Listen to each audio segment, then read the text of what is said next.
I had always considered myself an arachnophobe, but nothing could have prepared me for the horrifying encounter that awaited me in that abandoned house on the outskirts of town.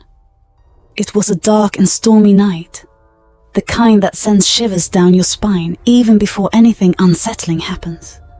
Little did I know, the real horror was about to crawl into my life. As I stood before the crumbling structure, its windows shattered and timbers creaking in the relentless wind, an uneasy feeling settled in the pit of my stomach. The overgrown yard seemed to pulse with an unnatural energy, and the rustling of leaves sounded like whispers of the forgotten souls that once inhabited this forsaken place. A foreboding sense of dread washed over me, but curiosity pushed me forward, deeper into the heart of darkness. The front door groaned open with an eerie resonance, and the stale air inside carried the scent of decay. My flashlight flickered, casting long, distorted shadows that danced with unseen entities. I pressed on, determined to uncover the mysteries that lay hidden within those decaying walls. As I explored the dimly lit rooms, the atmosphere thickened with an otherworldly presence. I stumbled upon a room at the end of a narrow hallway, its door slightly ajar.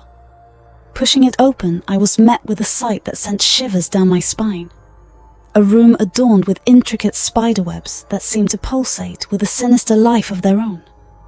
The walls were coated with a thick layer of webbing, and in the center of the room, a massive arachnid perched, its legs stretched out in every direction. Its body was an amalgamation of nightmares, a grotesque fusion of flesh and silk. I gasped, frozen in terror, as the creature turned its many eyes in my direction. A voice, both ancient and malevolent, echoed through the room. "Welcome, trespasser. You have entered my domain." I tried to retreat, but an unseen force compelled me forward. The spider's eyes glowed with an unnatural light, and its silky strands seemed to tighten their grip on my limbs. Panic set in as I realized I was ensnared in a web of unimaginable horror. The creature spoke again, its voice a haunting melody that sent chills down my spine.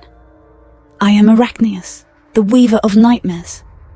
You have trespassed into the realm where reality and nightmares converge." I struggled against the invisible threads, my heart pounding in my chest. The room seemed to warp and twist, its dimensions shifting like a malevolent labyrinth.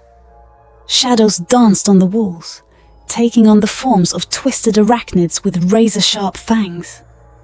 As I fought to break free, the colossal spider descended from its perch, its legs clicking ominously against the floor. It approached me with an unsettling grace, its multifaceted eyes fixated on my trembling form. The air was thick with the acrid scent of fear, and I could feel the creature probing the depths of my mind. "You fear me," Arachnius hissed, its voice resonating within the recesses of my mind. "But fear is the tapestry upon which I thrive." The room pulsed with an otherworldly energy, and I found myself trapped in a nightmarish dance with the arachnid entity. Images of unspeakable horrors flashed before my eyes, each more terrifying than the last. I was caught in a web of my own fears, and the spider reveled in my torment. Time lost all meaning as the spider's influence tightened its grip on my sanity. I could feel the threads of reality unraveling, and the boundaries between nightmare and waking world blurred into a surreal tapestry of horror. The very fabric of my existence seemed to be woven into the intricate patterns of the spider's web. Just when I thought I would succumb to the madness, a blinding light pierced through the darkness. The spider screeched in agony as the room convulsed, its webs unraveling into nothingness. I fell to the floor, gasping for air as the oppressive atmosphere lifted. A figure emerged from the dissipating shadows, a mysterious entity cloaked in ethereal light. "You are free now," the figure whispered, its voice soothing like a balm to my shattered nerves. "But remember, the boundary between reality and nightmare is fragile. Beware the webs that linger in the corners of your mind." With those cryptic words, the figure vanished, leaving me alone in the now silent room.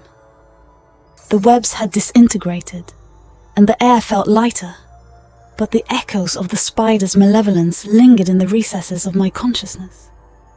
I stumbled out of the decaying house, the storm outside having subsided, but the scars of that harrowing encounter etched into my psyche. As I glanced back at the abandoned structure, I knew that the true horror was not confined to that forsaken place. It lurked in the shadows of the mind, waiting to weave its insidious webs once more.